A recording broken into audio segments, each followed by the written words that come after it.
One of the pluses of being incredibly rich is being able to skip over the long queues on airline flights by splashing out on a private jet. Yet, is there a difference between being a commercial airline or private plane pilot? Well, that's what we're going to explore today. We'll see what the jet-setting life of a private corporate pilot is like, with the many roles they have to cover. We'll also explore the training to become a pilot for the wealthy and the eye-watering costs. Then we'll find out just how much cash the private pilots bring in with their skills. So let's get started.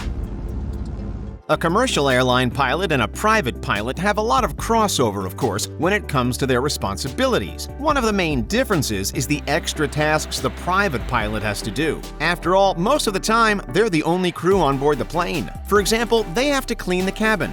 An unnamed actor was flying on a plane with her children. The kids drew, cut, and wrecked the interior. In the end, the plane company sent a bill of $250,000. However, they refused to pay. Another time, a CEO and his family covered the cabin with mud and, weirdly, pizza sauce. This resulted in a cleaning bill of $2,100. Private pilots have to interact with their passengers. Beyond the occasional announcement on an airline plane's intercom, the pilots will lock the cockpit door and avoid all non-crew. Private pilots are expected to greet their passengers. So, good customer service skills are a must. The pilots also have to store any luggage and provide the safety speech the cabin crew would usually deal with. The cockpit on a private plane either isn't closed or isn't there, so they can expect their passengers to chat with them during the flight. There's usually two pilots on a private plane, the captain and the co-pilot. However, there are a number of planes that only require one to fly the jet. Before the guests arrive, the pilot is expected to be at the airport an hour before takeoff. They have a range of tasks such as ordering fuel, filing the flight plan, sorting out the catering, and so on. Airline pilots have to check their equipment, fuel, etc. too. However, they can do this as the passengers board and wait, while private plane clients expect to leave as soon as they arrive. Private pilots are expected to be ready at a moment's notice, which means they could be working on holidays like Christmas. It's heavily suggested that they live close to the airport their client tends to fly from. Private aircrafts can even work up to 14 hours a day. Yet, according to reports, private pilots find their work more informal and relaxed than their previous airline work. If you fancy getting a private plane for your own needs, they can be pricey. Just to charter, they can cost between $1,200 and $10,000 per hour. But the price increases depending on the plane and extra features wanted by the client. As for buying your own jet, costs can vary widely. Most planes cost between $2 million to $100 million. A Global 5000 made by Bombardier, for example, can cost up to $22 million. During 2020, Paul Gebeli, who helps clients purchase planes, stated that in 1 month, his clients spent a collective $200 million. Yet the added expenses can bring even more financial woes. A blown tire on a jet can cost between $2,000 to $3,000 to replace, while annual operating fees can often cost between $500,000 to $1 million for luxury airplanes. One of the most important aspects for a pilot is the proper training and licenses. After all, in 2017, private pilot Arnold Gerald Lido III was flying passengers without a proper license for 2 years. He was sentenced to federal prison for 10 months and fined $5,500. The cost of training can get high, which is why a number of pilots will first go into the Air Force, get all the training, certifications, and a bachelor's degree, and then venture into the public sector after their service. For those wanting to learn away from the military, the most popular method is to start with flight school. A number of facilities offer a range of different courses, and as such, you can tailor what type of pilot you want to be. But we're going to focus on being a corporate private pilot.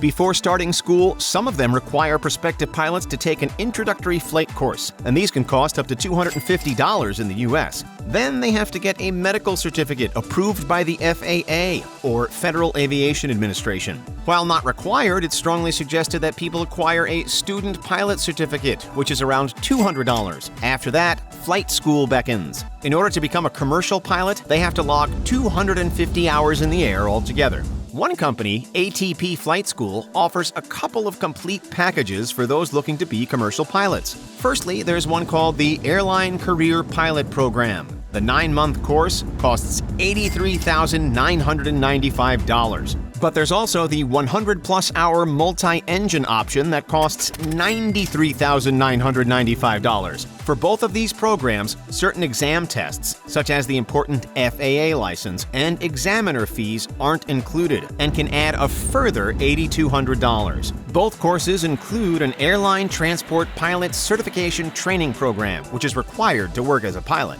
For all of the courses and training, some sources state it can cost at least $25,000, but can easily creep over $100,000. It can take years to log the required hours if not going to a flight school on a daily basis. Over in Europe, the costs can be similar. In the UK, private corporate pilots have stated that initial training can amount to around £80,000 or $111,000. Then, in order to specify the type of planes you're looking for, courses can add a further £35,000 or $49,000.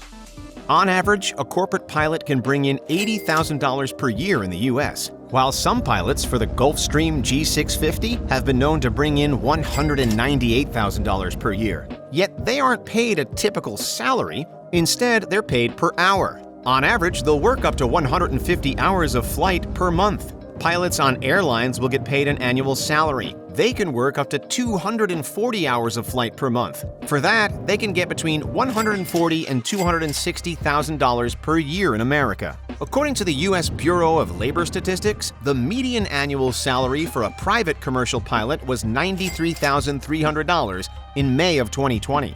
The lowest 10% earned less than $47,570, while the highest 10% brought in at least $200,920. They also believe that employment of private pilots will increase by 9% from 2019 to 2029. While in France, a co-pilot for an airline gets between €4,000 to €11,000, or $4,800 to $13,000 per month, giving us a yearly salary of between $48,000 to €132,000, or $58,000 to $159,000. While a captain can get up to €18,500, or $22,000 per month. Yearly, that would be €222,000, or $268,000. Over in the UK, according to industry experts, a first officer pilot or co-pilot for a private corporate plane gets around £25,000 or $35,000 per year, while the captain can get between £60,000 to £100,000 or $83,000 to $139,000. After the pilot hits 500 hours of flight, their pay increases further. One of the biggest non-commercial pilot jobs is flying the U.S. President in Air Force One. However, not anyone can do this. You have to be a pilot working for the U.S. military's 89th Airlift Wing. On top of that, most pilots are at the rank of colonel, which typically takes about 22 years to get. Yet even with all that experience and the pressure of ferrying the president, the salary doesn't increase as a result.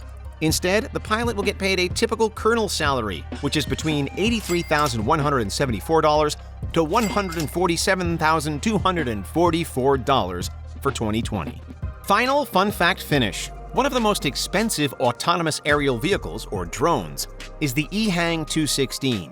This electric-powered drone was built as an air taxi. The 216 is able to carry 2 people for an hour and a half with a range of around 44 miles. According to reports, it's set to cost $336,000. Thanks for joining us today, and we'll see you next time.